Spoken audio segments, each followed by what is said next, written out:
AI agents are changing the way we work, but what about the way we live? What happens when intelligent tools start helping with real family tasks like meal planning or travel support? Today's guest will help us envision what the future may hold. Welcome to the AI Empowered Mom podcast. AI Empowered Mom is on a mission to reduce the mental load of parenthood using AI assistance. And today I am thrilled to be joined by Rajamma Krishnamurthy, a fantastic Microsoft leader focusing on agentic AI. She's also a speaker, a seasoned podcast guest, and an adjunct faculty member in the master's program at NYU teaching technology and AI. She hosted me at Microsoft last year for an amazing, eye-opening couple of days and some really great meals. And today we're going to reconnect and talk about how AI agents are evolving, how they might show up in family life, and how we can be thoughtful and responsible as we use these powerful tools.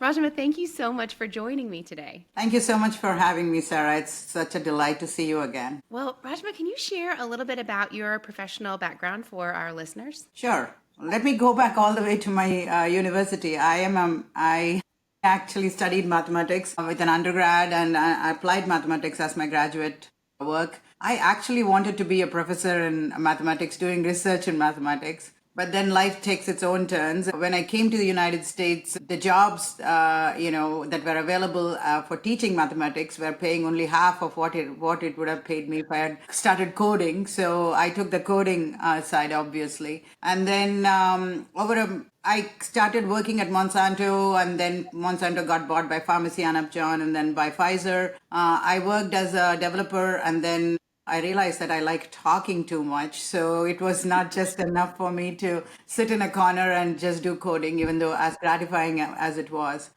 So I took up this job of working in between, which is the product leader, understanding the business problems, business needs, and enable that through technology. So kind of speak both technology and business with that. So I came to Microsoft 12 years ago when I got called because I was doing some strategic work in HR as it relates to technology. And then about 3 years ago, it was just tiring to just kind of keep doing HR technology. And I was looking for something new, and then something new hit the market, which is called AI. Even though it has been existing for over 75 years, it caught the attention after ChatGPT rollout. I became the leader of an AI Center for Excellence, and now I am leading learning and talent and agentic AI work at Microsoft, focusing on AI, of course. So exciting. Well, what's life like outside of your very impressive day job? I am also an adjunct faculty at NYU, so I am just so blessed to have that opportunity because I learn a ton from them because there is a new set of thinking coming from the students as well. So kind of bringing both sides of the equation together. So this is just a beautiful opportunity to have. Apart from that, I am also advising a lot of startups in this space. Those are things that I do on a daily basis. Yeah. Are you bi-coastal, Rajamma? How do you manage NYU and Microsoft? I teach NYU because it's a master's program. I teach it remotely, but I do go often to New York, which I love because that's a city I love. Well, I wanted to talk about agentic AI, and you're like the dream person to talk to about this because you have both the deep technical knowledge and the ability to teach and break down complex topics in simple terms. Can you help us understand what exactly an AI agent is? If you think of this agentic AI as a digital assistant that can understand what what you want, your needs, whether you express it explicitly at the time through conversational AI, or you have already created an autonomous agent that can do your job without your supervision. What it can do is the artificial intelligence in that, it can reason, it knows what steps to take, it can access data because you have allowed it to access data, and it can take actions on your behalf and complete tasks on your behalf. It is like that intelligent intern you have in your office who does not come to you for every minute, but you can delegate the task and say, hey, I got it done. So that is how you think of an agent. So agents can be of different kinds, right? Agents can be, as I said, a conversational AI agent that is you're constantly talking to it, getting information or going back and forth. or you can completely delegate a task and, every day morning you have a report generated by the agent because you have said it so. Or you can have some semi-autonomous agents where it comes to you and checks to see, is this okay? For example, if you have an agent, let's say, to book your travel. And so it knows that you like to travel during the day. You like to travel no earlier than 8 o'clock in the morning. And you like to pick vacations in mountainous places that rather than beaches, and you like to travel during the month of fall or whatever, like in October or September. So knowing a lot of things about you, it can go pick some flights for you and come back and check, hey, I'm doing this for you, are you good with this? And so, or you can trust it to, because it has done it so well so many times, it doesn't even need to check with you. So now that's the difference between autonomous and semi-autonomous agents. What are some of the other ways that we could imagine that AI agents might support us as moms or caregivers in everyday family life? I think most of us, whatever we do at work, you can easily translate that at home, right? Like manage your calendars. Knowing that what a nightmare it is to manage family calendars, especially when your children are in sports or, have activities, and all of us are trying to put them in as many activities as possible so that they have a great resume for college. So managing calendars it can do. You already have some of your AI agents. Remember the smart agents that can, manage your household. Like you can switch off lights at 6 p.m. So those smart things in the house. And then of course, as agents and the data gets better and the trust in the data gets better, you can actually start thinking about how it can recommend age-appropriate learning for your children. There are agents available that can actually help you do parental controls better in terms of, how much screen time, what websites people are accessing, even the AI that your kids are accessing, and so on, or where they are. I mean, wouldn't all of us moms need to like to know where our kids are? And then the ability for them to be able to quickly call you, like panic buttons. So there's a lot of things that agents can do. The one area that I think it's going to come sooner than later, apart from the education, obviously homework help. That is going to be, we've already seen a lot of help coming from the internet during COVID with Khan Academy and other things. But then it is only going to increase when AI coaches can coach your child to kind of do better in your math homework and stuff like that. But then other area is the health. You can actually start figuring out, manage the family's health in more preventative way than come back and do reactive, but also kind of give you ideas on how to diagnose what's going on and stuff like that. Or even if you kind of get a little further away and start imagining, you can see if the stress levels in the house kind of increase, how to calm yourselves down and stuff like that. So a lot of things can be there. It depends on how intrusive that you want agents to kind of get into your family and how comfortable you are. But let's not do that in open AI circumstances, because that's another thing that we have to watch out, is the privacy and security of your data and your family's data. Well, okay, you have really got the wheels turning for me with all of those great examples, but I want to pause on this about keeping our families safe. And one of the things that you did at Microsoft was establishing that AI Center of Excellence, which is part of that was keeping Microsoft employees and Microsoft customers safe using governance for AI. Can you tell us a little bit about that and any lessons that we can apply to keep our families safe or apply AI governance to our families at home? Absolutely. I think the fundamentals still apply. The Wi-Fi passwords need to be secure. Who's got access to your Wi-Fi needs to be secure. The websites and screen time needs to be controlled. The websites that your children can access need to be controlled. So those fundamentals, regardless of AI, needs to apply. Then our AI Center of Excellence fundamental foundation was built on what is called responsible use of AI. And that applies equally at home. So things like teaching your children what AI means, what it can do and what it should not be doing. How much can you hand over decision making to AI and how much you need to keep to yourselves? Which share with them, be transparent with them about the bias in AI, because the data access is limited. Responses AI may give or not give will absolutely depend on the data that it can access. Security, and then more importantly, knowing what your family can share with AI and where is it going? Like, this data, where is it going? What can happen because you're sharing this intimate details about you or your family on open forums? And then more importantly, what advice it gives and how to interpret it. So don't take everything for granted. And there are apps available, starting agents available now to kind of keep an eye out for like those interchanges and exchanges and so on. I do know that as world becomes more and more digital, the social interactions are getting less and less. Remember when we were growing up, when things were not good, we would call our friends, right? Right. So now, in many cases, I'm seeing and I'm hearing that AI has become a friend for people. It's a good thing and it's a bad thing because we don't know where the data was trained, what answers it will give, what decisions it will make for you. So don't take those things for granted. Your friend knows you. I don't know how much AI knows you, or so you've got to know where can you use AI and where you shouldn't, and that education is very much important at home as much as it at work. When we were talking about AI centers of excellence last year, one of the things we discussed in my job was that if we could establish a center of excellence, get a governance model going, and kind of put ourselves out of business because the governance was permeated and everyone knew how to use AI responsibly, then that would be success. But I'm thinking that might be different for families. Actually, the way that you just described, all that we need to be talking about and thinking about, this is not a one and done conversation. It sounds like something that we need to be keeping up over and over as parents or families and caregivers.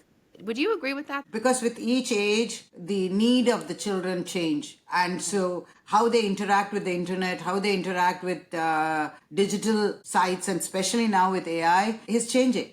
So it might be your third grader is actually just getting help on homework, and then your fifth grader is, or the sixth grader is talking to them about talking to AI about the problems they are having in middle school. And then by the time they are like in high school, there could be some more serious matters that they are talking about. Because we all need somebody to talk to, AI becomes a very easy access now. And we've got to know that obviously you need to always put yourselves out there to have those conversations with your children. The needs change as the ages the difference in ages. So continuous conversations and continuous oversight on the use of AI and whatever needs are is absolutely important. So the governance never ends. We all know that the governance never ends for parenting, right?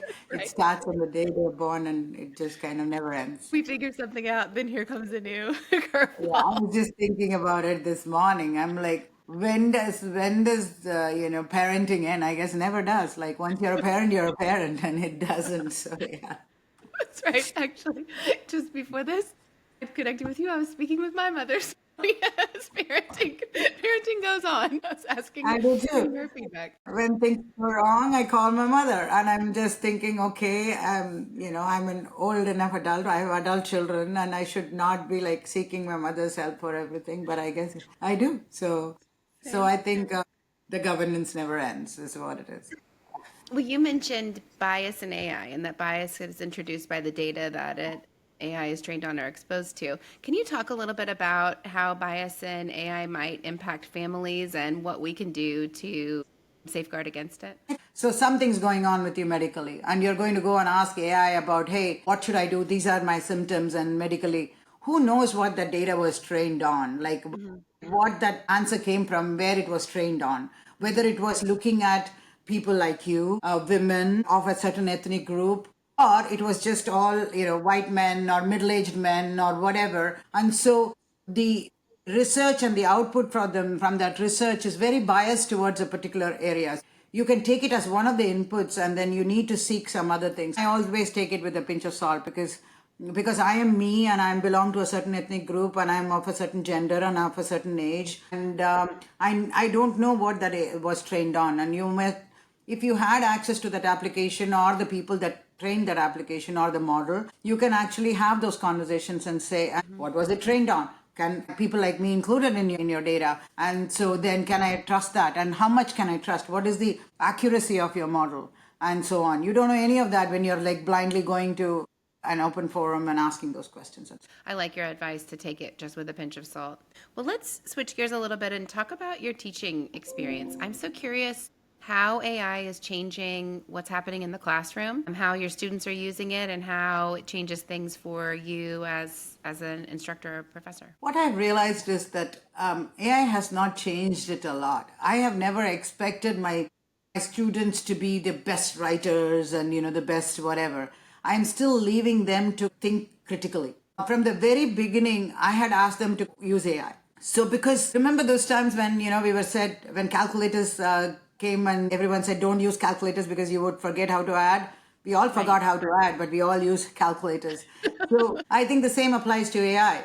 We should allow and teach and encourage people to use AI because it is going to save you time. It is going to help you do your job better. But you still need to know where to do the critical thinking.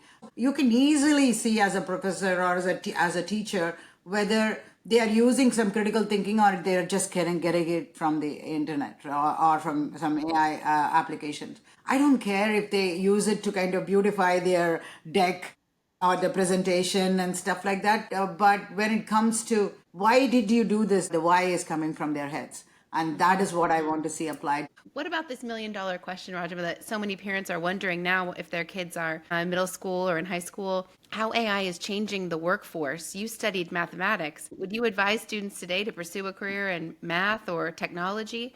As AI is reshaping how we work, what do you think are the right paths for students to take? I think every job is going to change, which means that I'm not advising everybody learns mathematics or learns computer science or learns data analysis or learns how to do artificial intelligence. I suggest that everybody understand whether you're doing economics or whether you're doing English literature or whether you're doing this or that, learn what AI is and how it supports your area and whatever it takes for you to be not just the user of that AI, but how to create other AI applications in that space. So whether you are learning to be a medical professional or whether you're learning to be a bus driver or whether you're learning to be a airline pilot, all of that is going to be now subsisted with AI. So now you just got to know how to use AI and where opportunities lie, where I can actually start learning how to create those applications in the space that I'm going to go in, which means that you are applying the patterns of your learning into the patterns of the creation of those agents and intelligence. So I don't think that everybody should go into one, which will be a disaster for this world. I would like to have writers, readers, and filmmakers and photographers and all of those people. But every profession is going to change, and whether it's going to change for the better or worse, we will see in 5 years. But I think at the end of the day, you just need to know how to use AI to be better at your profession. Spoken right to my heart. Well, let's switch gears a little bit into what I am affectionately calling chatbot mode. I will prompt you with a question, and now you're the chatbot. Give me just your quick answer. First, Rajma, can you tell us just one surprising way that you have used AI? I use AI in a lot of good ways, but those are actually boring for most of you to listen to. I was reading recently, and I read about this use case where they were actually recording expressions of cows to predict diseases through AI. What? Like the expression, the face that the cow makes? Oh my God. So it's not just humans, animal life is going to get better because of AI. What's an AI tool you recommend to parents who might just be starting their journey with AI? The one area that I do think that all parents struggle with screen time, parental controls, and it is hard for them to enforce and do that. They can actually delegate that task to AI. I was actually looking at it for a friend of mine. There are some applications like Custodio that do AI parental controls, managing what websites, what exchanges that people are having with AI, and so on. On this podcast and in the AI empowered mom community, we love celebrating each other's wins. So, is there a recent win of yours that we can celebrate? I wrote a paper on a thought process on how to replace an entire learning system with just agents. So no learning management systems, no content, like everything is just agents kind of running your business kind of so of learning. So that is something, and it has been appreciated, and we have started working on some of those agents already, and that has been appreciated. So that is That is my recent win. That just comes to my mind as soon as you ask that question. Yeah. Congratulations on the publishing of that paper. It's exciting to think Yeah. about a future of personalized, individualized learning that comes just from agents, not from all the Yeah, systems. the interesting thing is that this, like for all those who are wondering what this is, but all these agents coming together is now called agentic AI web. That's the new web to agentic AI web. So that is what we are creating in the learning ecosystem at Microsoft. Okay, good vocab lesson for us today. What about who inspires you?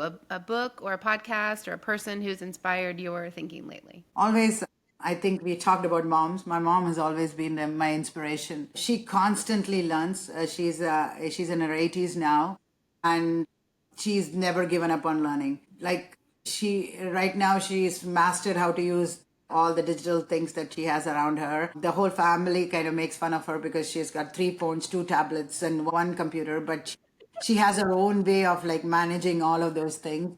And more importantly, she learns something new. She's learning a new language. That is what my life needs to be. I just want to be die learning. Like, I want to be that curiosity, that purpose in life, that ikigai is so good. And so that is something inspires me on a daily basis. I love it. Well, we're recording this in the beginning of August, so I have to ask, it's big news in the AI world right now that OpenAI just launched their new model, and I know they're a key partner of Microsoft. I'm curious about your thoughts on OpenAI's new model for ChatGPT, the GPT-5 model. A lot of what we are doing, we are using currently 4.1 in many of our applications. And so 4.1 has been far better than 3, 4, and more than that.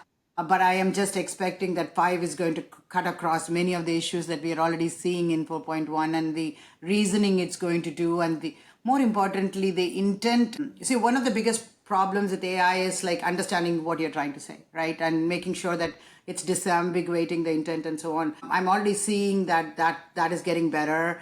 So, but I have to confess, I'm still at the very early days of just kind of getting into it. So maybe next time you and I talk, I can absolutely give you a thesis on that.